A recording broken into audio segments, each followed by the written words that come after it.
भगवान ब्रह्म ज्ञान के स्वरूप हैं। जब कर्दम बनोगे ना तब कपिल भगवान आएंगे। और कपिल भगवान जब छोटे थे तो ये बड़ी अद्भुत घटना है।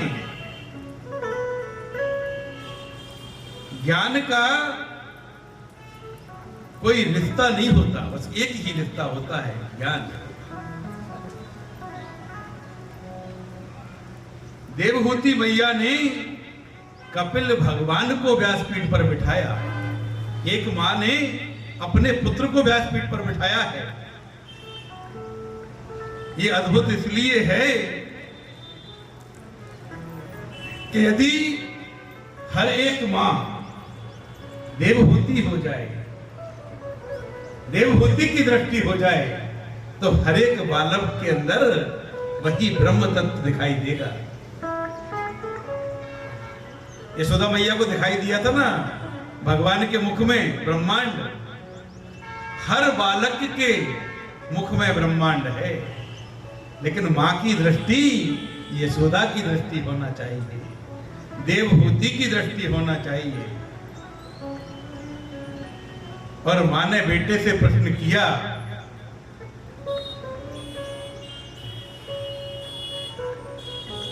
सीधा प्रश्न कर दिया, बेटा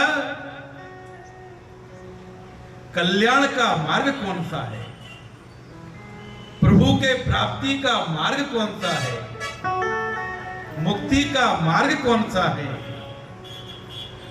और कपिल भगवान ने सांख्य योग की पूरी, जो सांख्य योग है ना, सांख्य योग अर्थात ज्ञान योग। श्रीमद् भगवत गीता आप जब पढ़ेंगे ना तो दूसरा अध्याय जो है वो सांख्य योग ही है।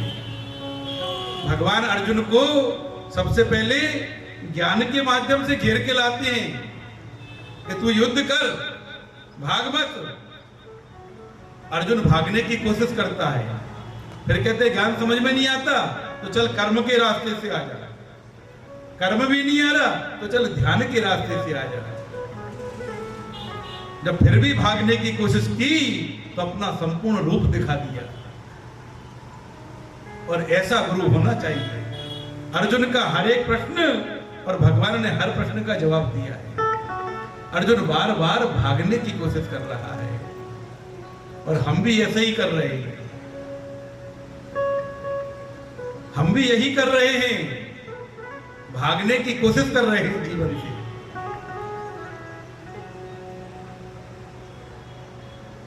और कपिल भगवान कह रहे हैं कि अरे मां, ये शरीर का कोई लेना देना नहीं है, ये तो आज है कल छूट जाएगा। इसके अंदर एक और बैठा है, एक और बैठा है जिसकी कोई देह नहीं है। ध्यान रखना, आप शरीर नहीं है। शरीर होते तो आप पैदा होते और मरते। कबीर कहते हैं ना, जा दिन मन पंछी उड़ गई है, ता दिन तेरे तन तरवर को सबई देख डरई है। जैसे ही आप विदा हुए ना शरीर से, कबीर याद दिला रहे हैं कि जा दिन मन पंछी उड़ गई है, ता दिन तेरे तन तरवर को सबई देख डरई है। घर के कई हैं बेगई काड़ो, जो घर वाले जिनके साथ अपन रहते हैं, पूरा जीवन गुजारते हैं, जैसे ही मर जाते हैं तो क्या होता है, घर के कई हैं बेगई काड़ो, भूत भय को खई हैं, और जा प्रीतम से प्रीत घनेरी, सो देख डरई है। जिससे कहते हैं ना कि मैं तुमसे बहुत प्यार करता हूं, मैं तुमसे बहुत प्यार करती हूं, उसको देख के भी डरने लगते हैं। जा दिन मन पंछी उड़ गई है। तो भगवान समझा रहे हैं कि ये मन महाराज ही हैं जो बंधन में डालते हैं, और मन महाराज ही हैं जो मुक्ति का रास्ता बताते हैं। और कपिल भगवान ने देवहूति मैया को ज्ञान दिया और कहते हैं कि देवहूति मैया इतनी भाव विभोर हो गई कि कपिल भगवान का प्रवचन सुनते ही सुनते एक नदी में परिवर्तित हो गई। जब प्रेम बढ़ता है तो आंखों से आंसू गुजरते हैं, और जब प्रेम हद से गुजर जाता है तो ये सारी देह ही पानी बन जाती है।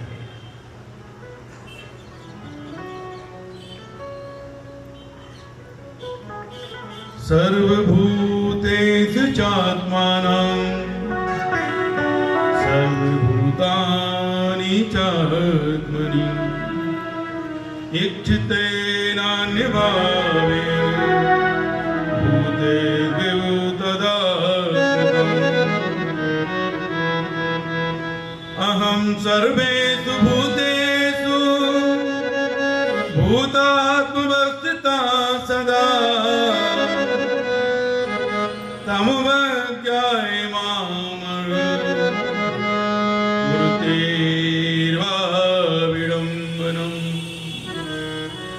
कपिल भगवान कह रहे हैं हम सर्वेषु भूतेन,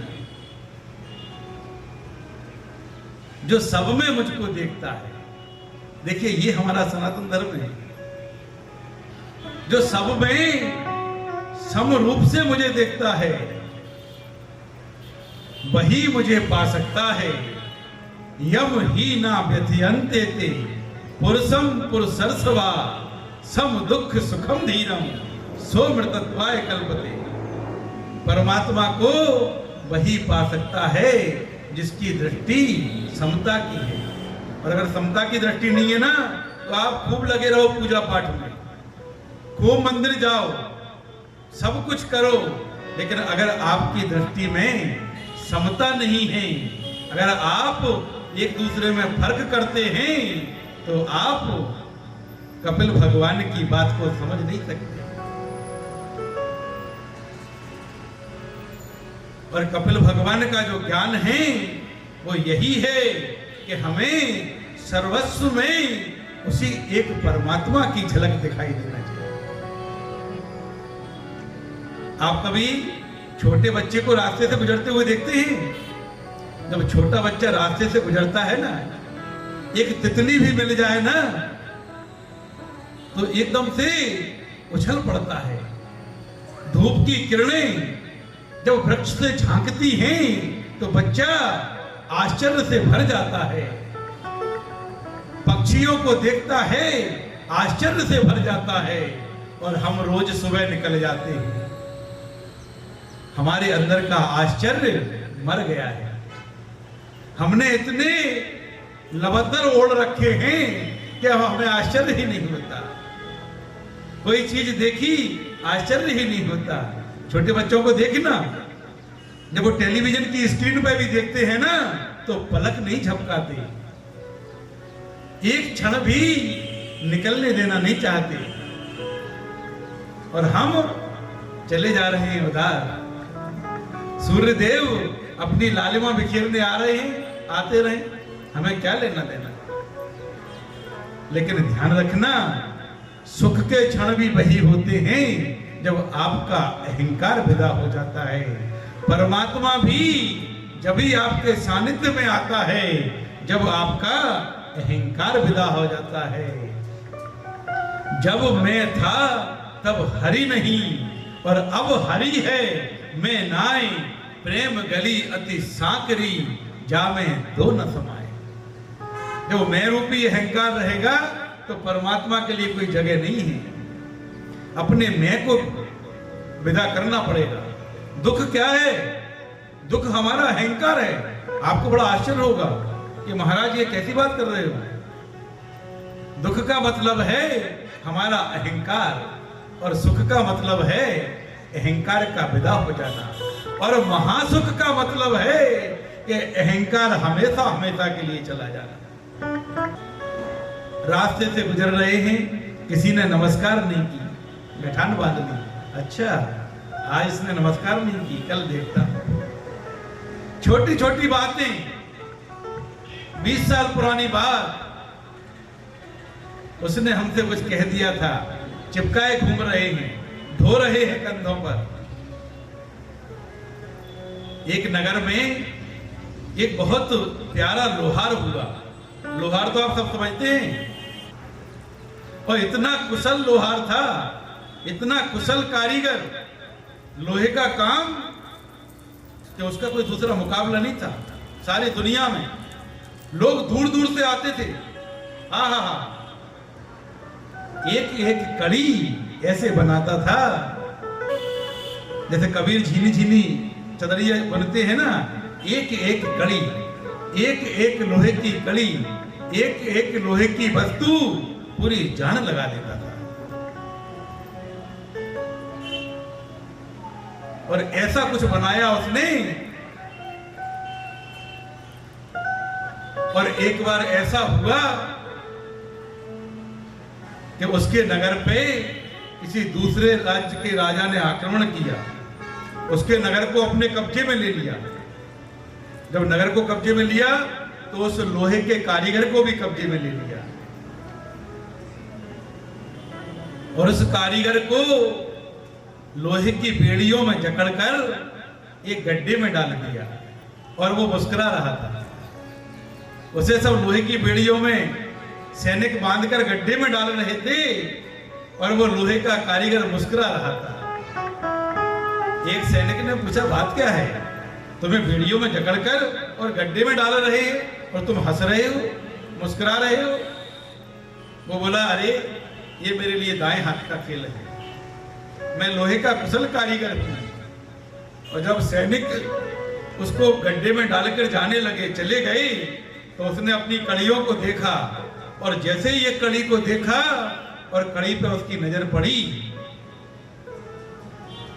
तो वो कारीगर क्या करता था, जब भी कोई कड़ी बनाता था ना, तो अपने हस्ताक्षर कर देता था, अपना नाम लिख देता था।